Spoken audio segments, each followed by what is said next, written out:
Mesdames et messieurs, bonsoir et bienvenue à notre rendez-vous hebdomadaire, le forum de la presse du studio Kalangu. L'émission qui réunit des confrères de la presse écrite, audiovisuelle ou en ligne pour analyser les faits marquant l'actualité de la semaine écoulée. Au menu du forum de la presse de ce soir, d'abord la situation qui prévaut au Tchad suite au décès du président Idriss Déby Itno le 20 avril dernier. Le chef de l'État du Niger, Bazoum Mohamed, est désigné médiateur par ses pairs du G5 Sahel dans la gestion de cette crise.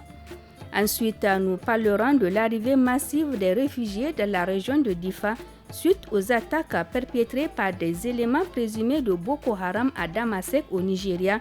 Et dans le même ordre d'idées, nous évoquerons la situation d'accès difficile à l'eau potable pour les déplacés de Tilia dans la région de Tawa.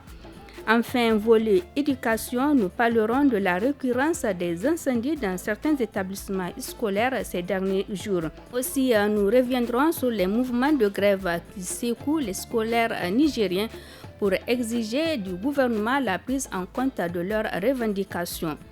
Pour échanger autour de ces sujets, j'ai le plaisir de recevoir dans ce studio El Haj Mahamadou Souleymane, journaliste à Niger Inter. Bonsoir El Haj Mahamadou. Bonsoir Fatih. Arimi Abachari, journaliste à la radio alternative. Bonsoir Arimi. Bonsoir. Et Ousseini Issa, journaliste freelance. Bonsoir Ousseini. Bonsoir. Je suis Fatih Zakari à la présentation de ce forum.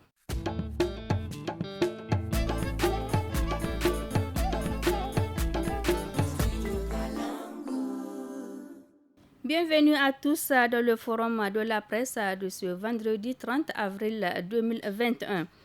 Le président de la République, chef de l'État Bazoum Mohamed, a été désigné médiateur dans la crise politique qui vient de naître au Tchad à l'issue d'une réunion entre les chefs d'État du G5 Sahel, le président français et le président de la Commission de l'Union africaine. Mohamed Bazoum a par la présente rencontre la tâche de mener les consultations nécessaires au maintien de la paix dans ce pays. Alors, quelle charge pour le président Bazoum Mohamed? Je commence par El Haj Mahamadou Souleymane. Merci bien. Je pense que Bazoum a été désigné avec le président mauritanien Mohamed Ould Ghazouani comme facilitateur, donc comme médiateur de la crise tchadienne. C'est tout à fait normal lorsque un pays frère est en difficulté, faire recours à d'autres frères pour en tout cas chercher à trouver une solution. C'est tout à fait normal. Mais il se trouve que au regard de notre voisinage et de la situation aussi donc d'insécurité générale au Sahel, cette situation pourrait paraître assez délicate. On en veut pour preuve justement de la présence des rebelles tchadiens et on a entendu le conseil militaire demander aux autorités du Niger en tout cas de coopérer dans le sens donc de les traquer pour justement les faire entrer. Oui, c'est assez délicat pour celui qui est censé être médiateur. Parce que tout simplement, on risque d'être parti alors qu'il est question d'être peut-être juge, c'est-à-dire créer les conditions du dialogue entre les parties. Donc c'est cela, je pense, qui est un peu inquiétant. Mais au-delà de tout cela, je pense que les médiateurs vont mettre en avant l'intérêt du G5 Sahel, en tout cas, parce que, il faut le reconnaître, le Tchad constitue une sorte de pilier, une sorte de garantie, je pense. En tout cas, on compte beaucoup sur le Tchad. La disparition du débit, effectivement, est ressentie comme un manque, en tout cas, difficile à combler. Merci, El Haj Souleymane. Ousseini Issa. Bazoum Mohamed désigné médiateur de la gestion de la crise au Tchad. Quelle charge pour Bazoum Mohamed? Je pense que Bazoum Mohamed a été désigné en même temps que le président mauritanien comme étant médiateur dans la crise. Et c'est, je crois, à l'occasion des obsèques du défunt président Déby. Bon, c'était vraiment une pure coïncidence parce qu'il y avait déjà la rébellion, les troupes de la rébellion qui ont décidé d'observer une trêve. Et je crois, dès le lendemain, il y a eu une prise de contact avec les forces. En tout cas, et le chef rebelle a dit qu'ils sont disposés. Ils sont disposés à négocier, mais le dialogue qui doit se faire dans le pays, ça doit être un dialogue. Et la transition qui va être menée, il faut que la transition associe tout le monde. Bon, on a vu par la suite comment ça a tourné. Ça a finalement tourné parce que et depuis 72 heures, 72 heures comme ça, la force tchadienne dit avoir chassé, comment veut dire, les rebelles ou la colonne. Ils ont fait des prisonniers qu'on a montrés sur certaines télés. Il y a une partie qui a trouvé refuge, d'après un peu les responsables de la junte qui ont trouvé refuge ici au Niger. On a demandé au Niger de coopérer. Mais aujourd'hui, quand on regarde un peu la situation du Tchad, c'est qu'il n'y a pas que cette situation de rébellion. Il y a non seulement 3 menaces qui sont là, il y a la rébellion qui est là, parce que quoi qu'on dise jusqu'ici, on ne peut pas dire que cette rébellion-là a été totalement défaite, n'est-ce pas? Ce matin même, il semble qu'il y a eu des affrontements dans une zone vers Kanem, là. Il y a eu des affrontements. Et il y a non seulement ce problème, il y a également le problème des terroristes Boko Haram.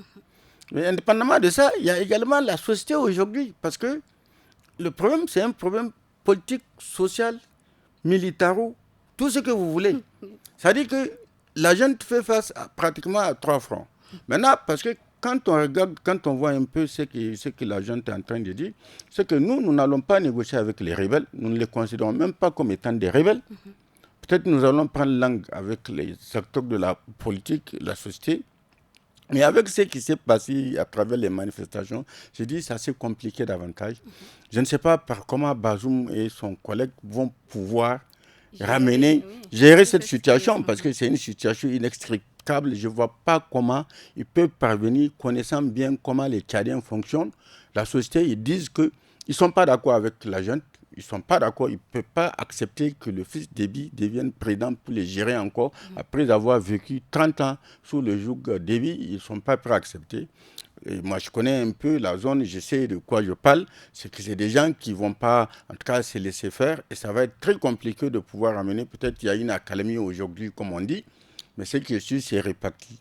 C'est réparti. C'est un pays où, Karma, c'est un pays qui a vécu dans la guerre. En tout cas, il y a eu des temps d'accalmie, mais à chaque fois, quand Déby même a fait 30 ans, parce que ces 30 ans-là, Déby a dû faire face à maintes reprises à des rébellions. C'est pour ça que j'ai dit, le travail qui les attend ardu, ils vont même peut-être jeter l'éponge, les deux. Parce que tant que ce n'est pas au niveau de la communauté internationale tout entière, je veux dire au niveau de l'UA, qu'on prend les choses en main, ça va être très compliqué. Zarami Abdekari. C'est ce que Hossein vient de dire. Hein. C'est compliqué, d'autant plus que depuis la mort de Déby, Boko Haram a frappé, 12 morts. Elle-même, la junte, a tué 5, eux ils disent 5, mais les manifestants disent 9, donc 9 manifestants. On ne sait pas combien de militaires et combien de rebelles sont morts dans tout ça. Autrement dit, la situation est compliquée. Mais être médiateur, c'est justement gérer une situation compliquée.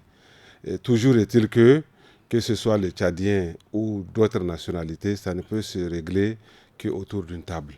Je crois qu'il est temps pour les Tchadiens de mettre vraiment à part de côté vraiment leur ego et de se parler.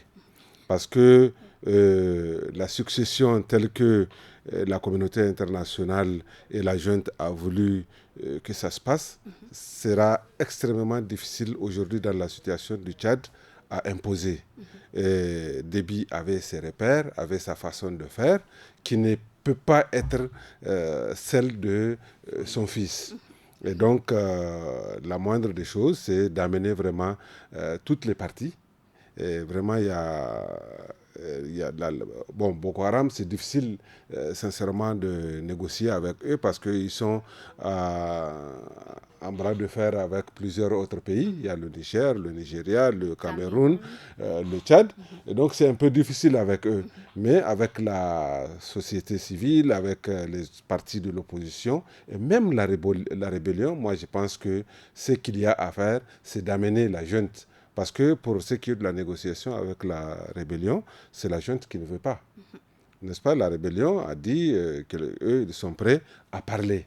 Et moi, je ne suis pas dans la logique où on dit non, notre pays est menacé par une rébellion. Non, une rébellion, c'est des enfants de ce pays-là, n'est-ce pas? Déby est venu au pouvoir de cette manière, Hissène est arrivé au pouvoir de cette manière. C'est la pratique au Tchad. Et donc, tant qu'on ne considère pas que ces rebelles sont des Tchadiens, mais ils ne peuvent même pas ne pas être des Tchadiens. Et donc, la seule solution qu'il y a, c'est de s'asseoir autour d'une table. Et je crois que le président mauritanien et le président Bazoum, c'est à cela qu'ils doivent œuvrer. Ils doivent amener les partis, ils doivent les obliger à s'asseoir autour d'une table. Sinon, c'est toute la sous-région qui s'embrase. Les militants de l'opposition et de la société civile se sont manifestés pour exiger la dissolution de la junte militaire. Des manifestations qui ont occasionné des morts d'hommes. Le médiateur Bazoum Mohamed fait donc face à une crise à deux volets, celle interne et la question de la rébellion. El Hadji Mamadou Suleiman, comment doit-il faire face donc à cette situation?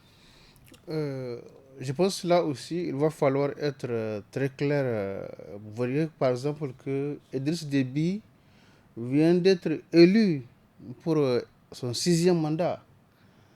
Vous voyez que franchement tout se passe comme si c'est cette démocratie, en tout cas vraiment forcée, où bon, le système est établi, il n'y a pas d'autre alternative, c'est toujours le chef qui gagne les élections. Je pense que les contestations, le discours qu'on entend, qu'on n'est pas d'accord à une certaine dynastie, tout simplement montre que le niveau de frustration au niveau du peuple tchadien, qui font que véritablement les médiateurs doivent convaincre les uns et les autres d'asseoir véritablement une base saine, en tout cas, pour qu'il y ait des élections libres et transparentes, pour que le mode de la gouvernance du pays, en tout cas, soit accepté par tous. C'est ça la condition de la paix. Parce que Déby lui-même, il l'a dit, il n'a jamais été heureux parce que tout simplement, quand tu gouvernes dans ces conditions, effectivement, tu ne peux pas être tranquille parce que quelque part, tu sais, tu détiens ton pouvoir d'abord par la force. Alors que lorsqu'on crée vraiment les conditions, en tout cas normales, une démocratie, où en tout cas les forces politiques peuvent compétir honnêtement et donc conquérir le pouvoir d'État, je pense que cela pourra effectivement créer plus de confiance et mobiliser tout le peuple, en tout cas dans le sens d'une démocratie acceptée. Dans tous les cas, je pense que vous l'avez dit, ce qu'on constate, parce que malgré la répression, hein, parce que comme le premier jour, les militaires ont sérieusement, en tout cas, il y a une violence sauvage, vraiment inouïe, mais on se rend compte que les gens ne sont pas en train de désarmer. Ils continuent, c'est l'occasion donc pour eux, pour effectivement inverser la tendance, pour un nouveau départ au Tchad. Donc je pense qu'au niveau des médiateurs, aussi la réussite, c'est effectivement, on a vu les expériences ailleurs au Congo avec Kabila, au Togo, mais tout cela, je pense qu'il va falloir se dire que, comme on l'a dit, ces rébellions incessantes au Tchad, je pense qu'il y a toujours des raisons de combattre parce que quelque part, au Tchad par exemple, on ne peut pas se le cacher, aujourd'hui, les gens vont vous dire que même l'armée elle-même, vous voyez par exemple pourquoi on a décidé que ce soit le fils de Déby. Parce que simplement l'armée elle-même en fait elle est colonisée. C'est-à-dire que ceux qui dirigent c'est bien dommage, c'est ce qu'on entend un peu partout. Donc quand effectivement, même au sein de l'armée, on pense que c'est un clan qui est aux commandes, effectivement d'autres donc obédience ont tendance à se révolter, effectivement. Donc je pense que la meilleure façon de mettre un terme à cela, c'est véritablement accepter un libre jeu démocratique où toutes les forces, en tout cas démocratiques, vont compétir. Et je pense que il y a quand même l'autre danger, tout le monde se plaint, en tout cas, les forces coloniales, en tout cas, qui sont toujours là, en tout cas, à vouloir empêcher à ce que les peuples, en tout cas, puissent s'exprimer. Donc, je pense que là aussi, les médiateurs doivent être sur ce pouvoir de chercher, en tout cas, une certaine inclusion, l'acceptation, en tout cas, de tout ça, ne pas vraiment se faire imposer, parce que, tel que, selon les informations reçues, c'est que, véritablement, l'ordre en place aujourd'hui au Tchad a été imposé par, en tout cas, des forces identifiées. Et ça, c'est bien dommage. Ousseini Issa. Les autorités tchadiennes demandent donc à l'État du Niger d'aider à traquer les rebelles qui se trouvent entre Ingurti et Ngingimi. Va-t-il accepter? Je pense que des opérations sont déjà en cours dans ce sens. Karma, je crois que d'après les informations que j'ai, il y en a qui ont décidé de retourner de l'autre côté. Maintenant, je ne sais pas si c'est tout le monde, parce que tout à l'heure, Arimi vient de dire, c'est que c'est deux pays, le Tchad et le côté machin d'Ifa, c'est la même région, pratiquement, c'est la même région. On ne peut pas faire la distinction pour dire celui-là, c'est un citoyen de Tchad. Oui. C'est un peu comme le côté Nigeria aussi. Quand ils sont là, tu ne peux pas faire la distinction. Mais ce que je veux dire sincèrement, c'est que la situation est critique, la situation est inconfortable. Bazoum, médiateur. On sait comment la junte a été imposée. C'est Macron qui a décidé qu'il en soit ainsi. Voilà un décès, et voilà, on bombarde le fils du défunt. Et bon, il y a ce ressentiment-là. Quand les Tchadiens, il y en a, ils n'ont pas connu à quel moment l'autre a pris le pouvoir. Ils n'étaient même pas nés lorsque Déby avait pris le pouvoir. N'est-ce pas? Et il y a eu ce ressentiment-là. Et quand on voit le président français venir dire, bon voilà, on va imposer, ça va être une transition. Il n'y a pas eu de contestation de la part de la France. Tout le monde l'a su. Ils ont accepté le fait accompli. Et ça a choqué.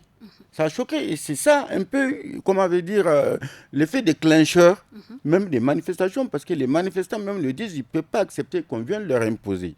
Moi, je dis, le mécanisme était là. Le mécanisme démocratique était là. Quand le président est décédé, normalement, c'est le président de l'Assemblée nationale qui doit pouvoir prendre les choses à main. Mais pourquoi ils vont dissoudre la Constitution, dissoudre les institutions et tout et tout? Mais c'est inquiétant. C'est un coup d'État. C'est inquiétant, c'est un coup d'État. Normalement, ça doit pouvoir continuer à fonctionner, la démocratie. À partir du moment où c'est sur la base de ces institutions-là qu'il y a eu des élections et autres. Ça veut dire que c'est la dynastie. Et c'est ça qui fait que ça va être très difficile pour les médiateurs, les deux médiateurs, de pouvoir régler ce problème-là. Parce que je vois mal que ces gens-là, ils acceptent encore que le fils Déby, parce qu'on dit 18 mois de transition. C'est bien beau. Chaque fois, dans tous les pays comme ça, c'est comme ça. Chez nous, en Afrique noire. Mais quand la personne s'installe, on va créer les conditions pour que cette personne qui a été à la tête de la transition, tant qu'il n'y a pas de garde-fous, et un pays où c'est carrément les armes, c'est les armes, on ne peut pas mettre des garde-fous au Tchad pour dire tu ne vas pas te présenter. Ça va être compliqué. Ça va être très compliqué. Moi, je le dis, je ne fais pas de langue de bois. La situation n'est pas facile à gérer. Les populations sont là, ils vont continuer à manifester certainement pour dire non, ça suffit comme ça a été le cas au Burkina Faso. Ça risque d'être le cas aussi, je ne le souhaite pas, mais je me dis, tel que je vois les choses se dessiner, ça risque d'être le cas au Tchad. On va à présent écouter Arimi Abachari. Quel risque pour le Niger d'abriter une bande de rebelles sur son territoire? Non, mais je ne crois pas d'ailleurs qu'il y ait toute une colonne sur le territoire nigérien. Courir de façon... de la façon dont on veut décrire, je ne pense pas que ça arrive aussi facilement avec une rébellion tchadienne. Le culte du courage, vraiment la bravoure, c'est des valeurs très très respectées, n'est-ce pas, et valorisées, je dirais, que ce soit du côté de la rébellion ou que ce soit ou du côté de l'armée légale. Donc, moi, je ne pense pas qu'entre Ngimi et Ngurti, qu'on trouve des centaines de rebelles tchadiens. n'est-ce pas? S'ils ont reculé, ils vont reculer vers là où ils sont venus. Et donc, je ne pense pas. Et maintenant, là, c'est une zone de conflit pour le Niger. Le Niger est habitué à gérer des situations de ce genre, toujours avec des rebelles et l'armée tchadienne elle-même. Je pense que notre armée va contrôler, parce qu'ils ne vont pas venir pour se battre, les rebelles tchadiens. Peut-être que c'est un arrière, vraiment c'est juste reculer pour mieux sauter. Et ils ont dit, quand ils ont attaqué, ils sont en plusieurs colonnes. Et il y a des colonnes qui sont à l'est, ils ont dit, d'autres à l'ouest, donc vers le Niger. Mais je ne pense pas que c'est des armées et des armes partout entre Ngimi et Ngourti. Ça ne saurait être ainsi. Et donc vraiment, ce qu'il y a à gérer, c'est la situation réelle qui se vit pour le président Bazoum, ce qui se vit actuellement en N'Djamena. C'est-à-dire qu'il faut vraiment amener tous les Tchadiens, tous ceux qui s'opposent aujourd'hui, à mettre de l'eau dans leur lait, et histoire vraiment de les faire asseoir autour d'une table et de faire respecter la démocratie telle que ça a été posée. Alors, En Côte d'Ivoire, on passe donc à la deuxième partie du forum de la presse. Suite à l'attaque de Damasak au Nigeria le 13 avril dernier par des groupes terroristes, plus de 9000 réfugiés, soit 1300 ménages, sont arrivés au Niger dans la région de Difa, en direction des villages de Gagamari et Chetemari, selon le bureau de la coordination des affaires humanitaires OCHA. Alors, comment s'organisent aujourd'hui les autorités municipales pour accueillir ces réfugiés, El Hajj Mahamadou? Ce que je disais tout à l'heure, que la situation est déjà détériorée et on se rend compte que quand on voit ce grand pays, le Nigeria, perdre franchement la bataille, parce que ce qui se passe, les nouvelles au Nigeria, en tout cas, en plus des enlèvements et ces pertes, je veux dire que ça fait peur. Hein. Je me dis que ça vient tout simplement à aggraver la situation, parce que déjà bien avant, il y a d'autres réfugiés qui sont pris en charge par les partenaires et l'État. Donc ça vient encore davantage bousculer un peu l'ordre social. Hein. Tout cela, on voit ça en termes de moyens, de prise en charge alimentaire, l'éducation, l'habitat, tout cela, vous voyez, la santé. Donc tout cela vient franchement aggraver la situation, et plus l'insécurité augmente, plus nos États perdent la partie face à ces forces terroristes, plus effectivement vous voyez la situation devient ingérable, parce que tous ces réfugiés, lorsque on prend des villes entières, où nous au Niger on se dit que le Nigeria c'est quand même une force militaire quand même extraordinaire. Mais on ne se fait pas d'illusions. C'est ça, malheureusement, la guerre asymétrique. Et c'est pourquoi je pense que au regard de ces défis, au regard de la réalité, il va falloir, que ce soit au Nigeria, au Niger, en tout cas au Tchad, dans nos pays, il va falloir qu'on pense à des unions sacrées, qu'on se dise que le mal, il est là, et on se rend compte que il ne fait que s'approfondir, la situation ne fait que se dégrader. Donc, franchement, il va falloir faire recours en tout cas à une union sacrée, c'est que toutes les forces, qu'on puisse être vraiment proactifs dans la mesure où, vous voyez par exemple, quand Buhari était arrivé, on voyait le général expérimenté, voilà, rigoureux, mais franchement, on se rend compte que le problème reste entier. Aujourd'hui, j'ai vu, peut-être c'est un peu des plaisantins qui disent que même on envisage de destituer Buhari. Bon, on comprend. Pour dire que vraiment, au Nigeria, en tout cas, les gens commencent à en avoir marre le fait que l'État n'arrive pas à assurer. Et vous voyez, maintenant, on reçoit ces déplacés.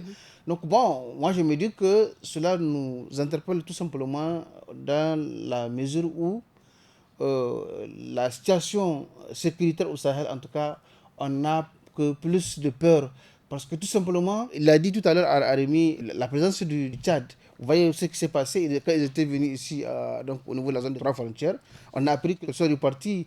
Donc, tout cela, en réalité, crée une situation de peur.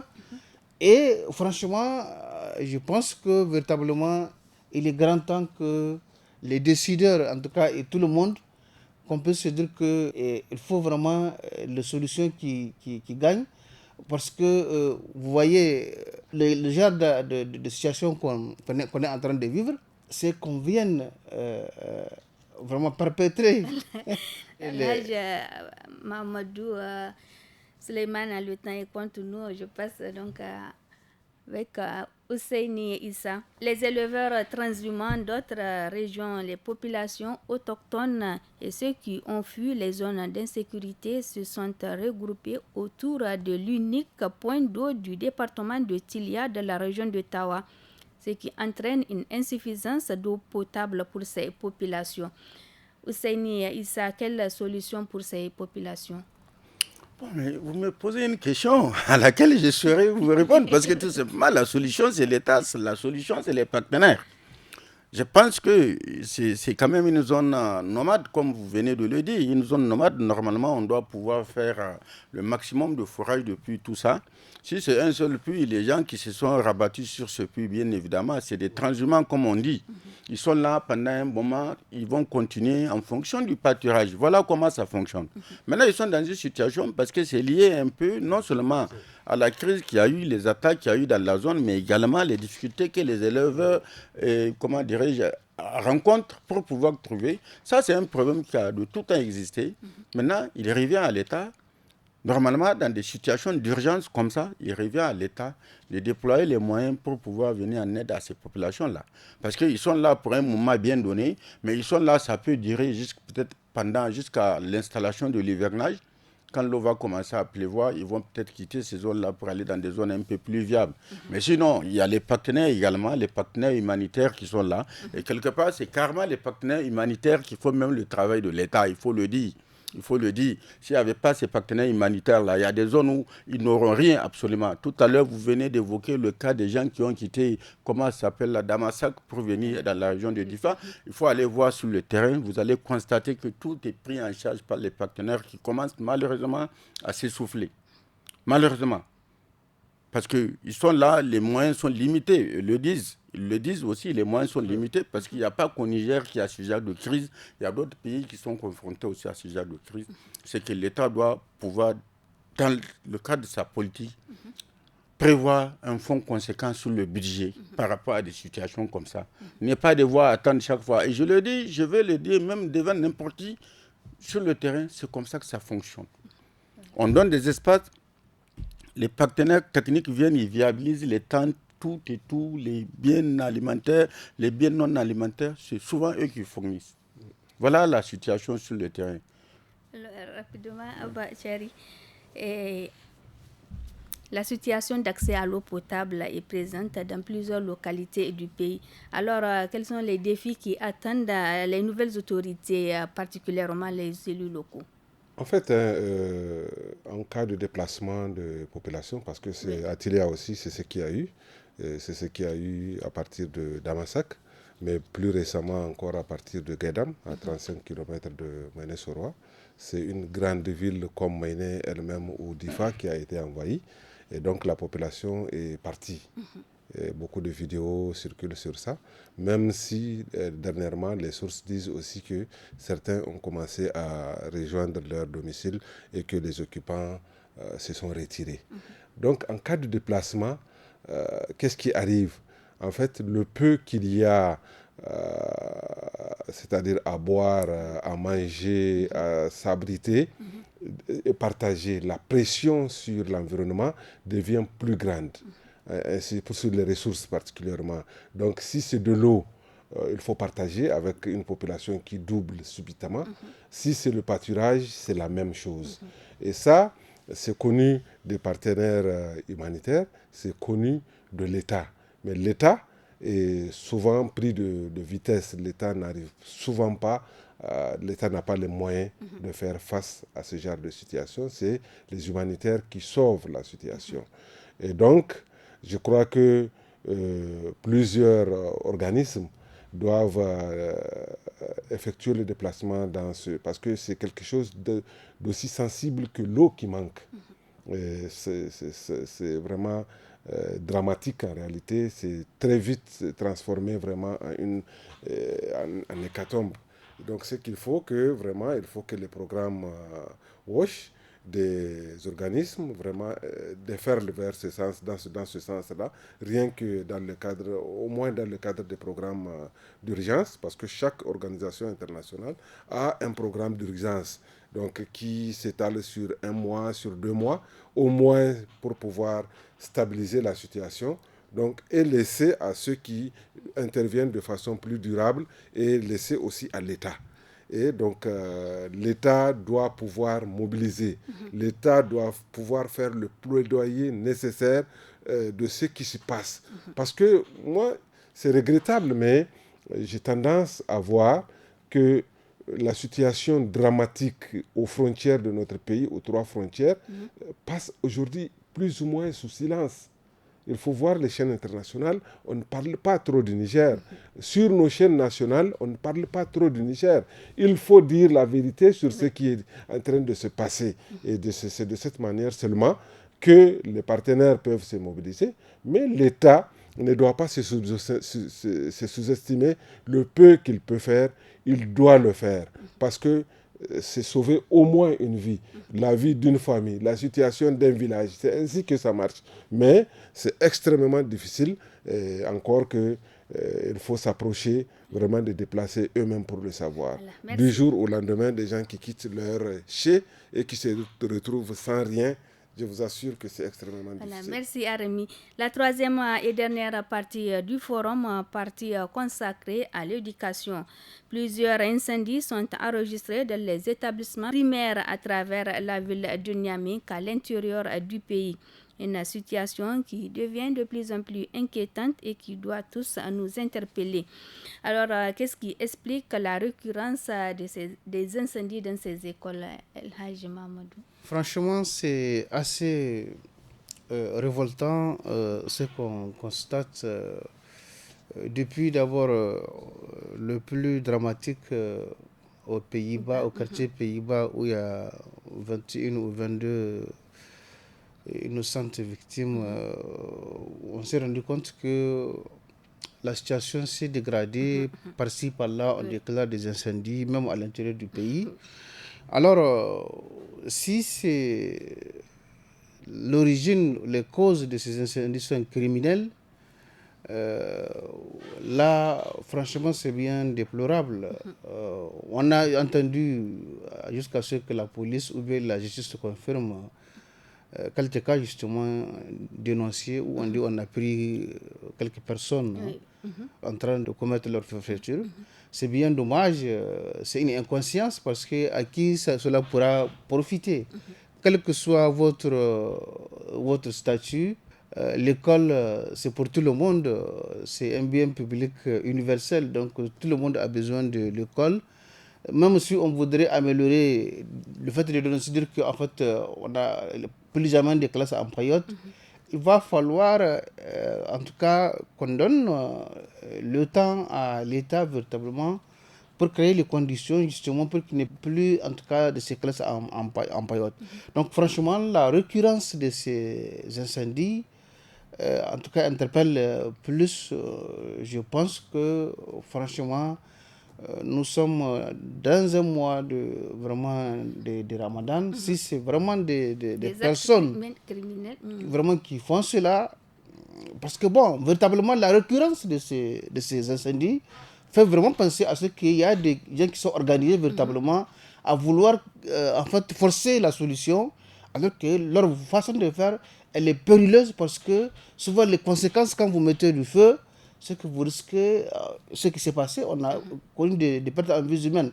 Donc je pense que maintenant, si c'est d'autres causes, il va falloir en tout cas que l'État a vraiment, je pense, tous les moyens véritablement pour créer les conditions en tout cas d'arrêter cette situation. Parce que je me dis que on ne peut pas décider que peut-être à Niamey, on peut dire qu'on peut, dans une décision peut-être en mettant les moyens, donc d'arrêter les classes en période. mais aussi chercher à mettre le feu de cette façon-là. Je pense que franchement, c'est très barbare et très regrettable, vraiment. Hussein Issa, où se situe donc la responsabilité? La responsabilité, c'est à tous les niveaux. D'abord au niveau étatique. Au niveau étatique, je veux dire le gouvernement, ensuite les autorités même de l'éducation. Parce que c'est hiérarchisé. Ça veut dire qu'il y a un abandon de l'école qui est là, tout le monde le sait, notamment l'école publique. L'école publique est à l'abandon. Et quand tu le dis, souvent les gens s'offusquent, c'est pas ça, c'est... Non, le problème c'est qu'au niveau de ces écoles-là qui sont en train d'être, en tout cas de connaître, de cramer, l'école, c'est une institution, on doit pouvoir mettre des gardiens. Souvent vous allez trouver ces écoles, il n'y a même pas de gardiens. Quand les enfants, l'enseignant et les élèves, ils rentrent à la maison, il n'y a personne. À ce moment, l'école devient vulnérable. Normalement, on doit pouvoir mettre des gardiens. Et l'idéal serait de faire en sorte que, progressivement, on puisse finir avec les classes en période. Quand le président Youssouf était arrivé, il avait demandé, il avait dit qu'ils allaient mettre fin à ça. En 10 ans. Il y a eu beaucoup plus de classes en période qu'au début. Voilà. C'est des problèmes comme ça. C'est des engagements qu'on prend, mais jamais ça n'aboutit. Et ça, moi j'ai dit, il faut se dire une chose, c'est que si on veut développer, il faut passer par l'école. C'est pas parce que c'est l'école publique, parce que bon, c'est l'abandon de l'école publique qui y va. C'est les enfants des pauvres. Les gens aujourd'hui, il y en a ceux qui ont les moyens, ils amènent leurs enfants ailleurs. Ils ne vont pas laisser les enfants, comme on avait dit. Même s'ils ont un minimum de moyens, ils préfèrent mettre les enfants parce que l'enfant a plus de chances d'étudier dans une école privée que de rester dans ces écoles. Où non seulement la qualité n'y est pas, les conditions d'études n'y sont pas. Et il y a tellement de facteurs qui font que, bon, mais ça ne dit rien à personne à la limite. Rien, absolument rien du tout, et c'est un crime. Et il y a des responsabilités à situer. Les responsabilités, c'est au niveau gouvernemental, c'est au niveau des autorités de l'éducation. Sinon, les parents, ils font ce qu'ils peuvent faire, c'est d'inscrire les enfants à l'école, d'essayer de les accompagner. Maintenant, on a même tendance à vouloir tout réverser sur les parents, même à travers les COGES, ou comment on appelle, où on dit aux enfants, COGES ou machin, on dit chaque fois, il faut amener 500, il faut... Non! L'État ne peut pas se désengager totalement comme ça. D'accord, il faut bien que les parents contribuent. Mais on ne peut pas dire aux parents, le gardien même, c'est les parents qui cotisent pour le payer, ainsi de suite. Voilà, c'est des problèmes qui sont là et il faut les solutionner forcément. Arami, parlons à présent de ce mouvement d'humeur des étudiants à l'université de Zender pour exiger la satisfaction de leur plateforme revendicative. Et pendant ce temps aussi, le comité directeur de l'Union des scolaires du Niger, USN, lance un mot d'ordre de suspension des activités académiques dans l'ensemble du pays pour exiger du gouvernement la satisfaction de leurs revendications restées en souffrance depuis quelque temps. Et selon vous, comment résoudre définitivement ces problèmes devenus de plus en plus récurrents ici au Niger? En fait, à commencer par le feu. Au niveau des classes en paillotte, jusqu'à ce que les étudiants, donc leurs grands frères, posent, nous démontrent tout simplement là où l'école s'était rendue dans notre pays. L'école est à l'abandon. Les grands, ils ont des façons de poser leurs problèmes. Mais pour les petits, on a vu comment ça s'est produit. Ça a fini par des pertes en vie humaines, 22 enfants calcinés, vraiment dans des classes, je ne sais même comment décrire. Écoutez, de tout temps, ça fait 30 ans, de 90 à aujourd'hui, ça fait 31 ans pratiquement que tous les problèmes-là sont posés. Chacun qui vient fait endormir les autres et il continue sans résoudre les problèmes. Les problèmes donc ne font que s'amasser. Dire comment, écoutez, c'est un problème de ressources, de moyens financiers, de ressources humaines. De quoi les étudiants et les élèves ont besoin, c'est d'enseignants de qualité, de classes de qualité, et ne demandent que l'amélioration de leurs conditions, comme on dit, comment est matériel, on dit généralement. Conditions matérielles. Voilà, il y a un terme, voilà, il y a un terme consacré en la matière, n'est-ce pas? Quand des bourses, j'ai entendu la dernière fois un représentant des étudiants qui disait que les boursiers de l'année dernière, ceux à qui on a attribué la bourse l'année dernière, jusqu'à cette année, n'ont pas touché leur première bourse. Est-ce qu'il y a une volonté de les payer sincèrement? Maintenant, il faut qu'ils sortent, l'enfant de quelqu'un va mourir, Et après, on va dire non, ce n'est pas arrivé, on va se mettre à payer 6 mois de bourse, 12 mois de bourse. Mais c'est de faire, c'est de programmer. L'école, ce n'est pas du hasard. L'école, c'est ce qui sous-tend tout ce qu'on est en train de vouloir faire pour notre pays. Tant que à l'école, ça ne va pas, ça n'ira nulle part. Et les gens qui sont au pouvoir actuellement le savent. Nous, la société, tout le monde a une part de responsabilité. Mais c'est de la responsabilité de l'État de payer des bourses, de créer des conditions d'études vraiment adéquates pour ces enfants-là. Malheureusement, ils n'arrivent pas à le faire. Et moi, à mon avis, c'est la volonté qui manque. Parce que dès que ça se complique, on ferme l'université de Niamey, on ferme l'université de Zender, on décapite le mouvement, on va dire que c'est l'opposition qui les pousse, ainsi de suite. Ça a toujours été. Finalement, l'opposition là est où, on ne sait pas. Et donc, vraiment, c'est le courage qu'il faut d'affronter. Là, il y a 2 semaines, je disais ici que tant qu'on va se recroqueviller derrière pour dire que l'État n'a plus les moyens de faire face à aux charges de l'école, ça n'ira pas. Parce que il n'y a personne qui va venir faire ça. Tous ceux qui sont là actuellement, on a vécu les années 90 ensemble, n'est-ce pas? On nous avait balancé ce qu'on a appelé le programme Éducation 3, la double vacation. Ceci, cela, on s'est révolté. À l'époque encore, il y avait un minimum de respect pour ce qui est de l'écolier et du scolaire, n'est-ce pas? On nous a tué 3 camarades et on nous a satisfait pendant 3 ans. C'était plus ou moins l'accalmie parce qu'on avait des satisfactions dès qu'on bouge. Mais après, c'est fini. Après, c'est absolument fini et c'est l'abandon. Le contractuel a commencé, comment on appelle, bénévolat ou quoi là, à l'école a commencé. Les classes à période ont commencé. Oui, le volontariat. Mais ce n'est plus des écoles que nous avons, sincèrement. Ce n'est plus des écoles. Donc, ce qui a lieu de faire, il faut s'arrêter, vraiment prendre le taureau par les cornes et faire face, vraiment. C'est une année, heureusement, ce qui est bien, j'ai appris en verrant que le président va présenter sa politique éducative demain aux partenaires devant les médias. J'espère que c'est quelque chose de concret, parce que c'est fait quand même promptement. Il a été prêté serment il n'y a pas longtemps. Si déjà il a un programme comme ça, j'espère que ça sera salutaire pour l'école. Il n'y a pas de la magie. Tu traverses la frontière ici seulement, d'ici le Burkina, les formes de classe changent. Tu rentres de l'autre côté au Bénin, tu vas voir des enfants marcher en brousse en train d'aller, mais c'est dans de vraies classes qu'ils vont étudier. Sincèrement, il ne faut pas abandonner. C'est nos enfants, c'est l'avenir de ce pays-là. On est dernier aujourd'hui, on ne doit pas être dernier demain. Mais si on les abandonne, ça sera pire. Peut-être c'est le pays même qui va disparaître. Nous sommes donc au terme du forum de la presse du studio Kalangu. Nous étions en compagnie de El Hadj Mahamadou Souleymane, journaliste à Niger Inter, Aramia Abba Kiari, journaliste à la radio alternative, et Ousseini Issa, journaliste freelance. Merci donc à nos invités d'avoir répondu à notre invitation. La présentation est assurée par Fatih et Zakari, la réalisation Mustafa Ayouba et la technique Seini Issaka.